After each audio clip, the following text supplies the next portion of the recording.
I'm pleased to be talking with Lieutenant General Ben Freakley, a 3-star general. I don't think I got 3 stars in grade school.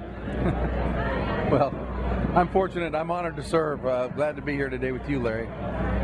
The involvement with NHRA, 10 years, that's what this celebration is about. What has it meant for the Army? Well, I think we find ourselves on common ground in that the National Hot Rod Association codified rules for drag racing years ago to make the youngsters who are driving cars safe through that codification of rules. I look at it that the American soldier in the National Guard, in the Reserve, and the active forces, they keep America safe. So first of all, it's a common ground about safety. It's also a bit of an idea that we are in a place where Americans may not expect us to be, that is the National Hot Rod, for 2 reasons. One is they have a wonderful program called Youth Educational Services, and they go out and try to talk to young people about the importance of staying in school, getting good grades, having goals, and realizing their dreams, so that they too could work on these race cars, or they could even be like Tony Schumacher and race a car. And of course the Army is reliant upon well-educated people who can come in and fall in on our technology, live our values, be disciplined, and defend our country. So first, the education piece is a good nexus. The other is people come out and enjoy racing. They say, I like racing. Hey, the Army's here. I want to find out more about the Army. We have to recruit an all-volunteer force. They're all volunteers, but they have to know about the Army. And this is an opportunity on the platform of National Hot Rod for us to tell them about the opportunities, the options, the educations that people can get by joining and serving in the United States Army. The Youth Education Service Program, I was on hand for it this morning, and I cannot believe the number of young men and women that showed up. And what really impressed me was, yes, there were Army displays, there were various things for them to do, but I didn't see anyone saying, hey, you got to sign up now and come to the Army. It was, we want to show you what you should be doing in education, in focus, in growing yourself as a person, as opposed to, we need you in the Army. Well, first of all, we're doing a tremendous job with Army recruiting. We'll bring in close to 100,000 young people this year in the active force and in the reserves, and then the National Guard will bring in another 40,000. We'll bring in close to 150,000 young people this year who have met the requirements to be able to serve in the Army and to have over 150 different skills offered to them to really grow as a person, to learn those skills and serve in the Army, but also be in America's workforce. The other thing is, tragically, of the 17 to 24-year-olds,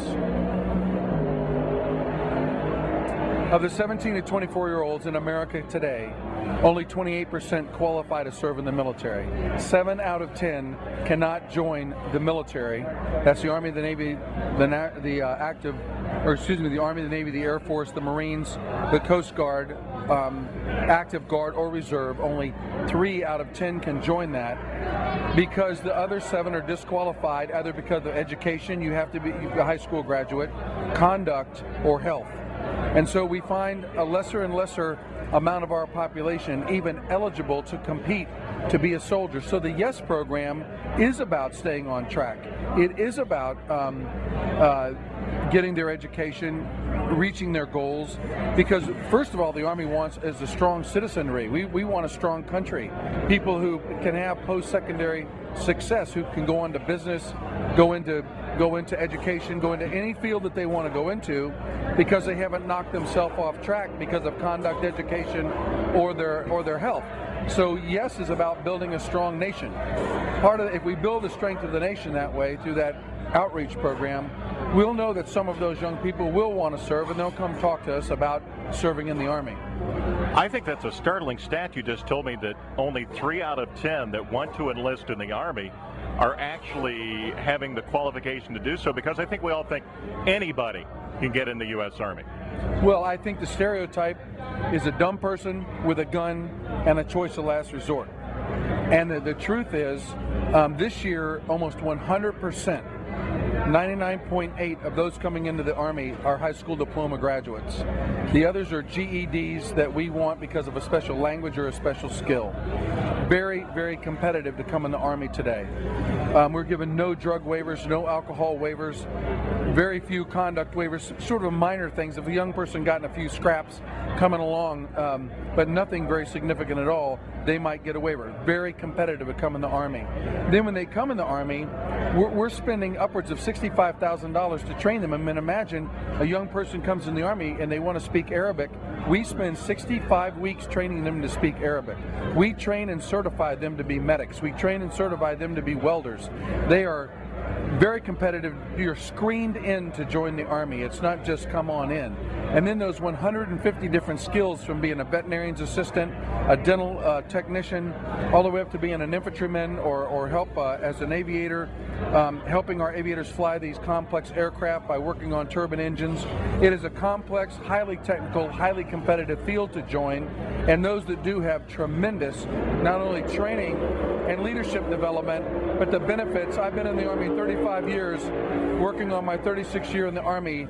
The benefits from the education, the chance to serve, the growth in discipline values, but also the health benefits, the housing benefits, the education benefits have never been better. Every soldier gets $4,500 a year for continuing education, besides the GI Bill when they leave the Army that completely pays for their college education, or they can give it to a spouse or their child. Unparalleled benefits that the nation realizes the sacrifices our soldiers and families are making in this fight.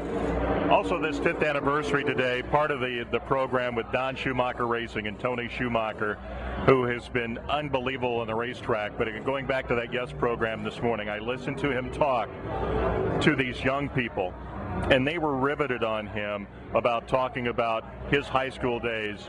Oh, we're out playing football. There's always tomorrow. I'll work on preparing for that test.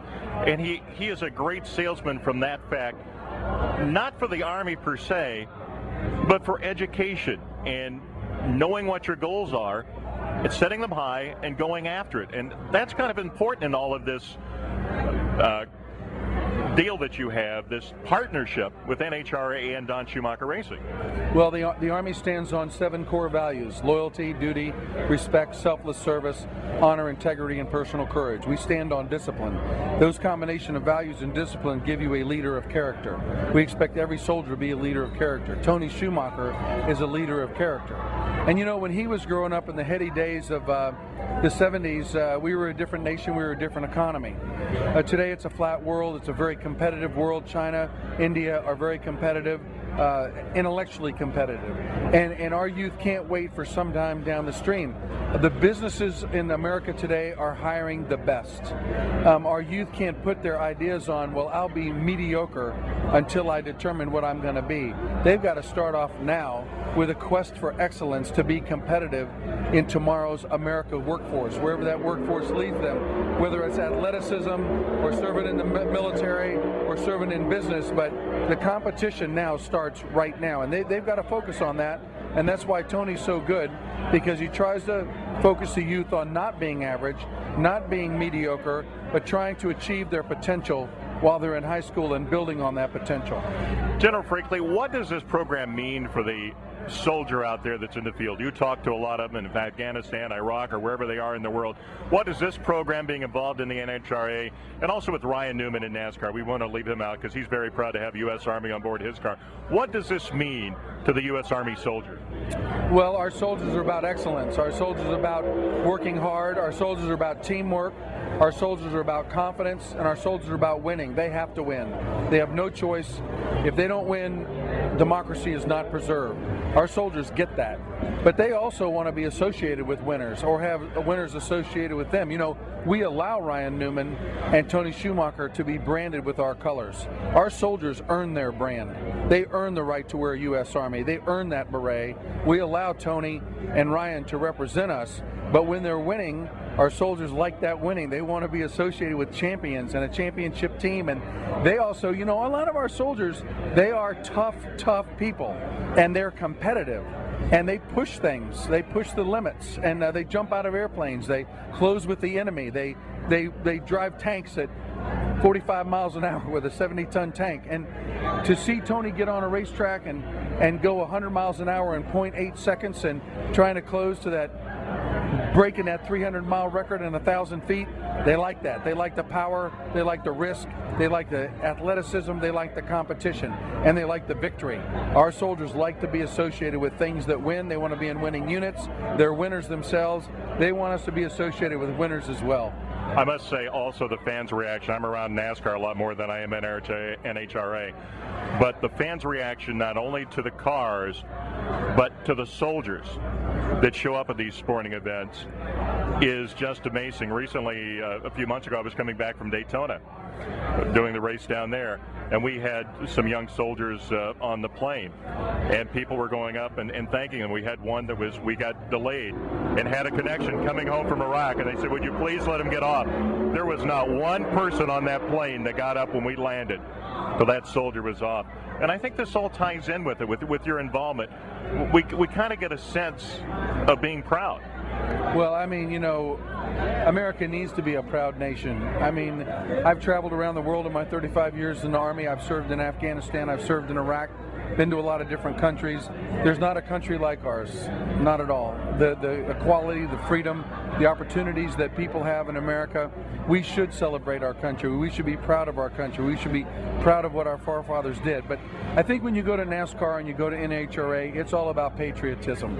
I mean, every race starts with the national anthem. Our flag is ever present on the field. It's on many of the cars and the uniforms that the drivers wear, regardless of the team they represent. And you know, being a soldier is all about supporting freedom. It's all about preserving democracy. It's all about patriotism. Patriotism honors the patriot, and if we can't honor our soldiers, then heaven help us. And so it is a great nexus between the people who love our country that come out to the races and the people who preserve our country, our soldiers who come out to the races. It's a common meeting ground for support to one another. General Freakley, congratulations on 10 years with the NHRA. Let's hope for at least 10 more, if not longer. Amen. I mean, we're so proud of this partnership. We wish Tony and the team and all the drivers all the best. It's a great sport, and it's a great country that has a sport like this. So thank you very much. Good talking to you, Larry.